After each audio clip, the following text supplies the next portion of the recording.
And once again, Donald Trump backed down. It should come as no surprise to faithful viewers of this program that the most cowardly president in American history backed down again.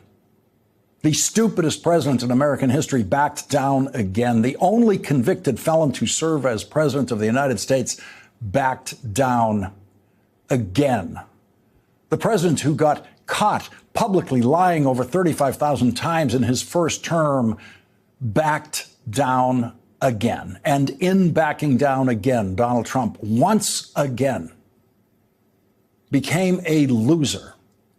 In this case, a loser in a contest that he started, a contest that didn't have to happen were it not for the rank ignorance of Donald Trump. Donald Trump has already lost his trade war, and he is relentlessly stupid enough to continue to draw lines in the sand of his trade war that get blown away by his own foul, intemperate breath. And in Donald Trump's war against the greatest university in the world, Donald Trump is going to lose. The history of Donald Trump's war against Harvard will not be written during Donald Trump's presidency. And in Harvard's history, Donald Trump's war is a speck. Donald Trump's last year in the presidency will be Harvard's 393rd year. Donald Trump's presidency will be the equivalent of roughly 1% of the years Harvard University has already been with us as America's oldest university, founded in 1636. Long before anyone ever dreamed of a country called the United States of America, long after Donald Trump is gone, the world-class historians at Harvard University and elsewhere will be defining Donald Trump's presidency as the most corrupt American presidency in history. The Trump presidency will be recorded in history as a failure because nothing Donald Trump does in the presidency will live after him. The policies are all reversible and will be reversed, and many of them will be reversed in the courts during the Trump presidency. And then there are the Trump policies that are reversed by Donald Trump himself. Flip-flop used to be the worst thing a politician could be associated with in a headline other than a sex scandal or bribery. Then came Donald Trump, who flip-flops more than any politician in American history. No American politician has ever reversed himself more frequently than Donald Trump, or more quickly than Donald Trump, or more fully, predictably than Donald Trump. The weak-willed Donald Trump, the foolish Donald Trump. And Donald Trump's predictable reversing of himself has now created a new phrase with the acronym TACO, as in Trump always chickens out. And that's what the usually conservative British newspaper, the Financial Times, now says about Donald Trump. Trump always chickens out. The New York Times reports that the phrase is now sweeping through Wall Street. Trump always chickens out, quote, has been adopted by some to describe the pattern in which markets tumble after Mr. Trump makes tariff threats only to rebound just as sharply when he relents and gives countries more time to negotiate deals. The market dropped on Friday when Mr. Trump threatened to ratchet up tariffs to 50% on goods from the European Union, a move that could have done severe economic damage to Europe and the United States. But at the time, some analysts like Salomon Fiedler of Berenberg, a German bank, said it wouldn't last. Wild threats by Trump are not unusual, he wrote in a note that day. Given the damage the U.S. would do to itself with this tariff, he will probably not follow through. These retreats are so frequent that investors should rationally expect them. Paul Donovan of UBS Wealth Management wrote, echoing me, by the way, as stocks in Europe jumped Monday morning. And as U.S. markets, which were closed on Monday for Memorial Day, joined the rally on Tuesday, Chris Beauchamp of IG Group summed it up with TACO trade triumphs once again. So I guess one place I could be making more money is as a UBS wealth management analyst, because long before Paul Donovan of UBS wrote, "These retreats are so frequent, investors should rationally expect them," I said exactly that, essentially that, on this program weeks ago. I told Wall Street, where obviously no one was listening, that Donald Trump will not carry out any of his tariff threats from that point forward, and there is no reason to sell any stock when Donald Trump threatens a tariff, as he did last week, threatening a new 50% tariff on everything from Europe, a tariff that would be completely illegal and ruled illegal in federal courts. But the stock market panicked again about that 50% tariff on European goods, and then Donald Trump completely flip-flopped over the holiday weekend, seeing where the world markets were going over this. He reversed himself so he wouldn't have another stock market crash on his hands that he would be blamed for. And of course, the stock market came back up. Donald Trump is too stupid to stop threatening new tariffs, and he is too cowardly to actually carry out those threatened tariffs against a Wall Street reaction that would involve a crashing stock market. And so the American stock market should now build all of that into its reaction to Trump tariff threats. The European Union knows the tariff threats are nonsensical, and that's why they have given Donald Trump exactly nothing in negotiations. And after giving Donald Trump exactly nothing in negotiations, Donald Trump immediately announced that he was delaying his 50% tariffs on all goods coming from Europe until July 9th. That's the new lie, July 9th. And I can promise the stock market right now that on July 9th, nothing will happen. Donald Trump will not impose a 50% tariff on all goods coming from Europe on July 9th or ever. And instead of letting the issue fade away and pretending that he's actually achieved something with his trade war, Donald Trump will foolishly remain in the threat and retreat cycle for who knows how long. July 9th is 482 days before the next congressional election. House Republicans and Senate Republicans will continue to be sickened every time Donald Trump threatens a new tariff as the election approaches and the stock market crashes once again. And you should expect that even Donald Trump will understand that he has to shut up about crazy tariffs. A year from now, in the middle of the summer before the next congressional election. And so eventually, Donald Trump will shut up about his crazy and illegal tariffs and just pretend that he's achieved something with his failed trade war. And every one of Donald Trump's fake tariff threats from now through July 9th and beyond should be taken for what it is politically, a gift to the Democrats running against the tariff-supporting House and Senate Republicans.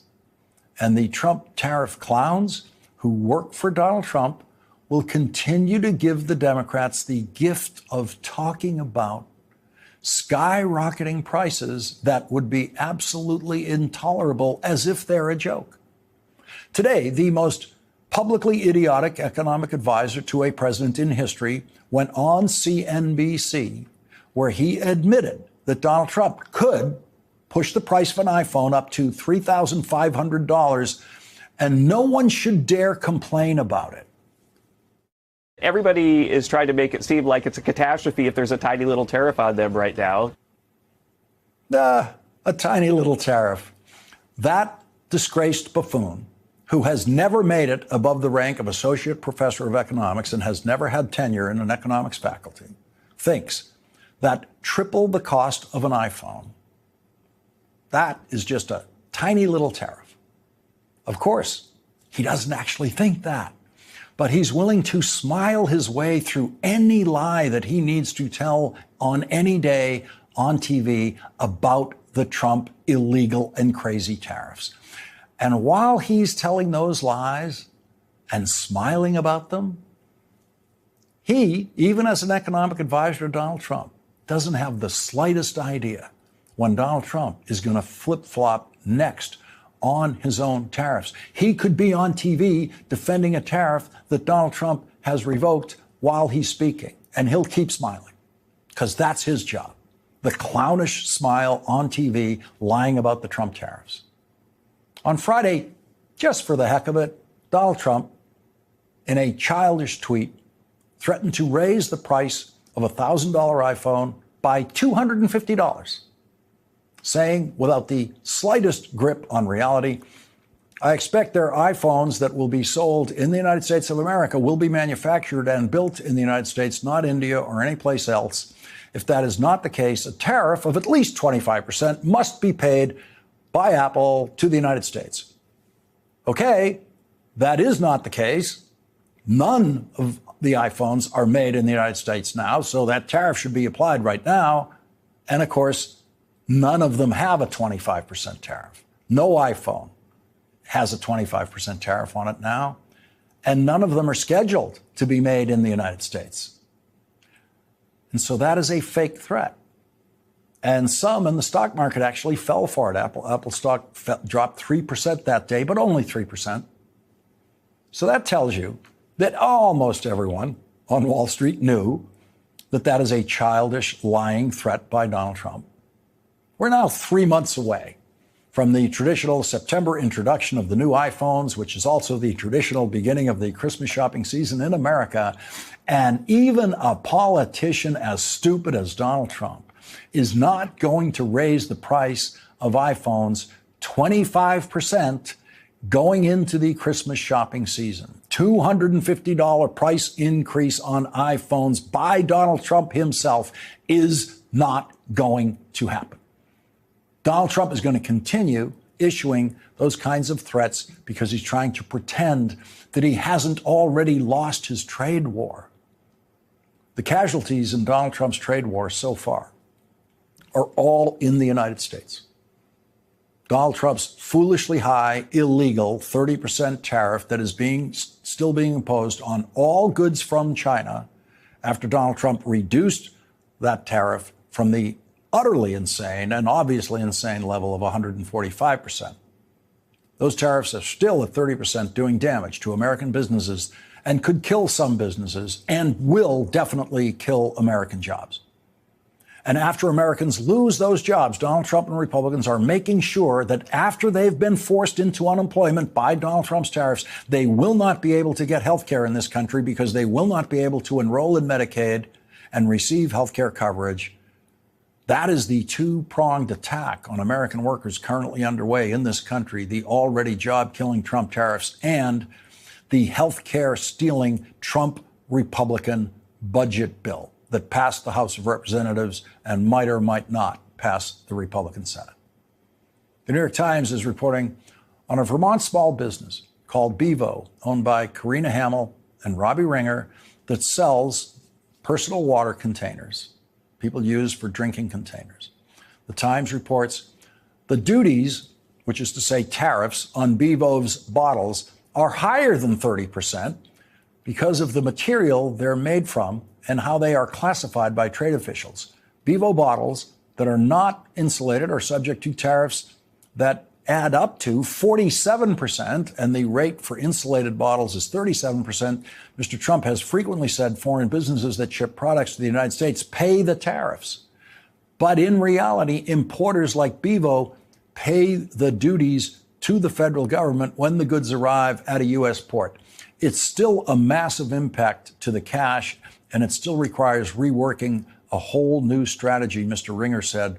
When he was in China, Mr. Ringer asked to see Bevo's products in the warehouse, which is something he has done before to check manufacturing quality. But this time he had to clamber over pallets in the aisles to see the bottles.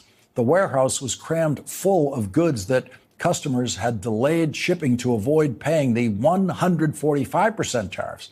On May 12th, when Mr. Trump reduced tariffs on China for 90 days, Ms. Hamel and Mr. Ringer concluded they could now afford to pay the tariffs on a small shipment, 7,624 of the 30,000 bottles they had promised to buy. They will pay $24,436 in duties on the shipment, compared with an estimated $3,645 at the rates that existed before Mr. Trump took office. So that's who pays the tariffs. Karina Hamel and Robbie Ringer in Vermont paying $24,436 in Trump tariffs to the Treasury of the United States, just like taxes, just like a sales tax. That is what Donald Trump's smiling economist calls a tiny little tariff. That's a tiny little tariff that could kill businesses, small and large, all over the United States. Donald Trump is a loser who is going to continue to lose, and he is going to continue to hurt Americans while he's losing.